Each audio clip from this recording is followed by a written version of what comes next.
I'm a passionate saltwater fly fisherman, and I made it a dream to become really proficient at what I was doing.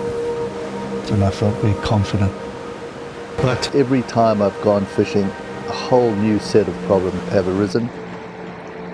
With traditional fly fishing, the line is stripped off the reel and left on the ground.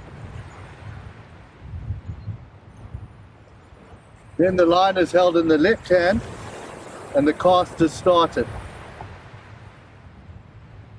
What one is trying to do is to double haul, one back, one forward. With the strip line, and the recovery of the cast is also made by stripping the line. So when you've got bad conditions like currents, or you've got surging water, or you've got coral below you, the line can get stuck or wrapped around your feet, or it can just get stuck on stones. You can't run down the beach because you've got lots of line hanging out. And it's always this constant thing that you're trying to manage with your left hand while you're trying to cast with your right hand. I decided to create a cast where the line comes directly off the reel, with no line management and no strip line on the ground. This led to the redesign of a new reel, a new rod, and a new cast, and a whole new way of fly fishing. Now, I had to find another way of loading the rod, and my right hand had to hold the spool of the free spool reel to stop and control the line leaving the reel. The reel is held with the right hand, it lifts the rod, it does the cast. Over a period of time, what I learned was that the rear butt of the rod that I was creating had to be extended. And by extending the rod, I could use it as a lever for my left hand to create a lever action in the back cast and the forecast. So what happens is the cast starts with the rod down, like a traditional cast. You're lifting it up, stopping, and you're coming forward, stopping, lifting it up, stopping, coming forward, stopping. Now, because you don't have enough power, you're not using this hand, the left hand, you use your bottom thumb to go back and your four fingers to go forward. So the cast is a lift with a flick and a forward cast with a flick.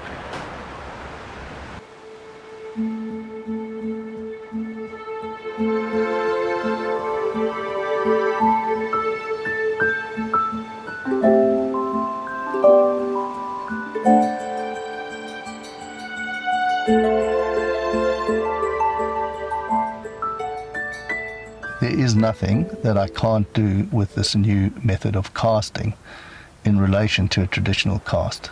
In fact, the newer cast is more powerful and requires less false cast to get the line to the exact place that you want to get it accurately, with less energy and more efficiency and very good direction.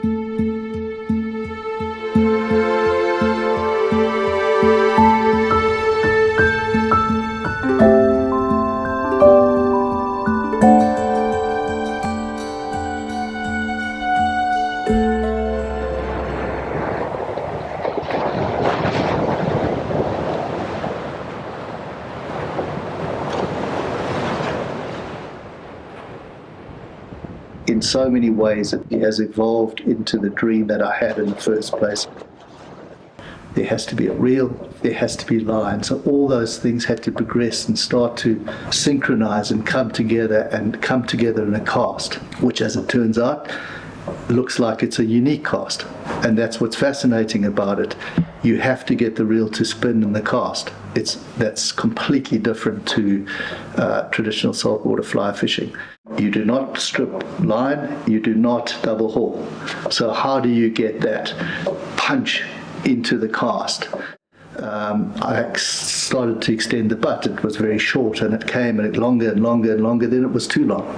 I gripped the bottom of the butt initially, and I kept on reminding myself that this feels like holding the bottom of a cricket bat too hard. You're starting to push the thing through, and I started to lighten my grip on both the top hand and the bottom hand, and it started to form a lever and an action, and it just started to become very light and almost drifty, but there was a punch at the end of that with the bottom hand. What can a good saltwater fly fisherman do? How far can they cast? And there's a lovely thing about the 100-foot cast, and not everybody can do it, but it's certainly an aspiration. So I thought, well, one of the objectives here would to be able to do a nice, straight, long cast. I wanted a beautiful cast. I wanted to have the art of a fly fishing cast. I was very surprised that nobody else had ever free spool fly fished before, and I thought that's in itself a very exciting thing to pursue. As the reels changed and the rods changed, I started to cast longer and longer and longer. I got to 30 foot, probably with a bit of a lie, but 50 feet.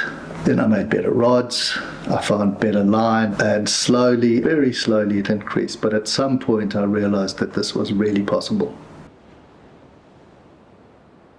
I came up with this idea of casting distance to meaningful water.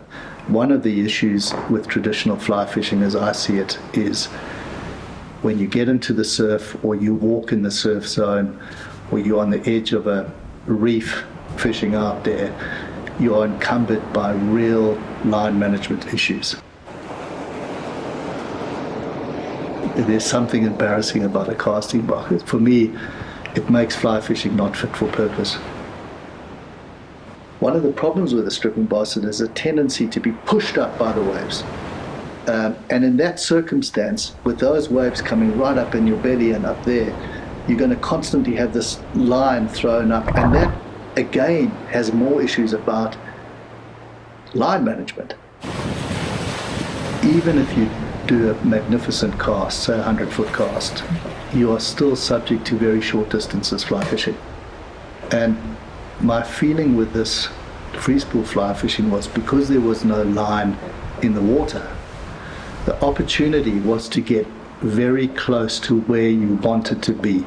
So half of the win, in my opinion, is that with free spool fly fishing, you can take your rod and reel and really get right onto the edge of things and in the surf zone and push the distance before you even make a cast. So when you can walk onto a reef, you can lift both hands up, you can lift the rod and the thing, you've got no line management. It's you, the rod and the reel and the fish. This is a really wonderful way of wandering. You become unencumbered. You don't have to strip, you just get there and cast. And the beauty of the thing is it's so simple and it's so unencumbered. There's presence of freedom. There's a real possibility of actually almost feeling that you don't have any equipment with you. The most extraordinary thing is when you see a fish, you start stripping line. Like, that's not what you want to do. What you want to do is get right in there, get the action as quickly as you can. There was a lot of exciting things in traditional fly fishing, I think, with having line all over the place, and in a way, when a fish takes, it makes it exciting. But you've got that with free spool reels. You know, they take off. You can get your knuckles removed if you don't do it properly. You're breaking the reel with your hands all the time. So you're constantly connected to your reel. I have a friend who's finally found a way to really irritate me. And he says to me constantly, well, can you catch more fish with this way of fishing? Because that's all that counts. And quite frankly, I don't have an answer to that, because I need to catch more fish. And I need to prove myself in the fishing world, and I haven't done that yet.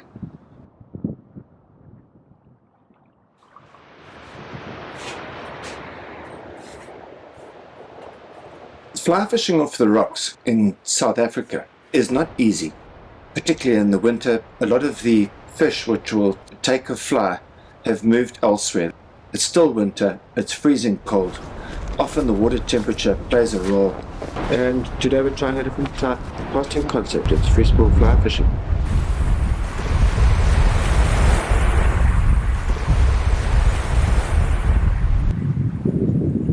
Nice point break there. That wave's not The sea's still got a bit of kick in it. Yeah, it does. And it's great. Free spool fly fishing is what snowboarding was to snow skiing. It challenges convention. The cast's different, and managing the reel's different. And the fact that you, in those first two false casts that you take, because it takes a little bit of practice, you're hardly touching the reel. That reel is spinning and the line's coming off the reel at a rapid rate of knots, because it's important to get the line off the reel, and that's done within the first two false casts. The third cast, you go back, load up, and put the line where you want the cast to go. With the way that the reels are at the moment, it's quite easy to get what's known as, in our country, as a cry nest, which is a crow's nest, or quite simply, it's an overwind. Often, if one's got one's timing right and one's coordination and everything right, you can cast a full line relatively effortlessly.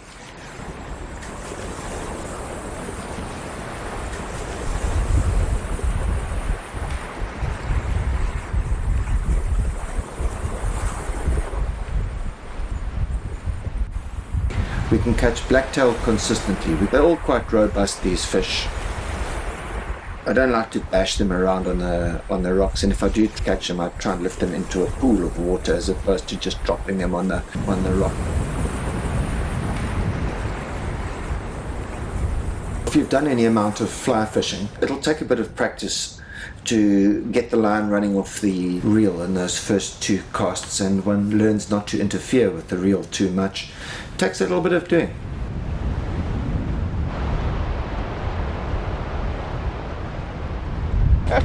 You, mate, it was actually like about this big. Beautiful. Beautiful. Anyway, it was lots of fun, eh? Strong fish. Eating We caught a fish. a flight with a Steve Austin. It's a, what did you say that is? It's a little Charlie, huh? No, Little it's not Charlie. even a Charlie, eh? Just a little red thing with some wings. Little prawn. Very charming.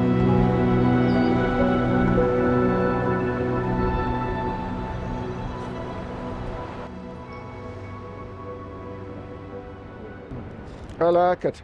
I've still got to, I'm glitching a little bit with the reel and sometimes getting loose lines. Sometimes I'm all thumbs, you know. I'm not the most coordinated person. I'd barely make the cricket team. In fact, I wasn't in the fucking cricket team. I think I played about one match. That's Harding, dude. Hey, I wasn't in the cricket team either. Jesus, Just no. lots of practice. To see a KP Scarborough on a fishing rod gives me great joy. The image is timeless. It was just fantastic to watch my father and the Indian fishermen on the rock in the sardine run fishing with these reels, casting them. They were incredibly complicated. Every time I picked up one, I got a terrible overwind. These very simple reels, they caught really big fish. They caught kudu, they caught all sorts of fish in those times, and some really big fish. I mean, marlin were caught on these reels. They are fantastic sport reels. There's nothing given to the fishermen with these reels. Yet, if playing a fish is an important part of the sport that we have, there can't be more fun than to play a fish on a reel that doesn't have a break, it doesn't have a ratchet, it doesn't have anything. Good fisherman. So he's been on some fly fishing trips up to Tanzania and stuff. He says to me, you know, the purists might not take to this fishing with a Scarborough and putting a butt on the rod. And I said to him, purists? Really? Have you met any saltwater purists?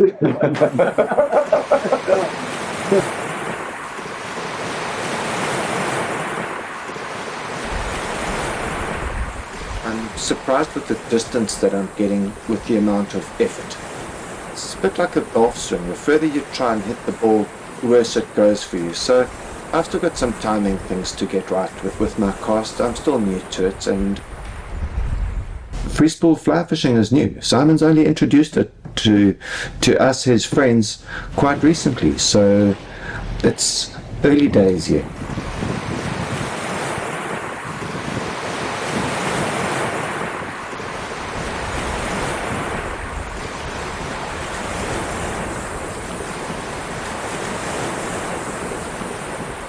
Blacktail live in a turbulent environment. They're strong. They're much stronger than an equivalent size, weight for weight, fish that you might find in a river system.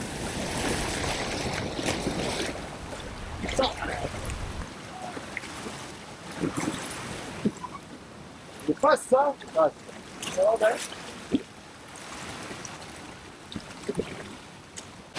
fish. Yeah, lovely.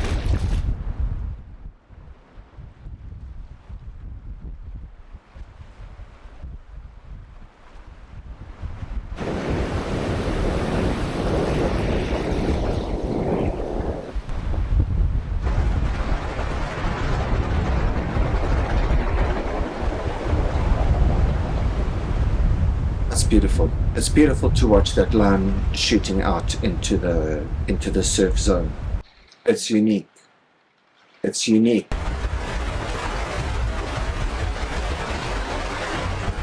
What I've discovered is the art of casting, the beauty of casting, the joy of being alone, being out there and just casting. I sometimes wonder whether I love fly fishing or casting.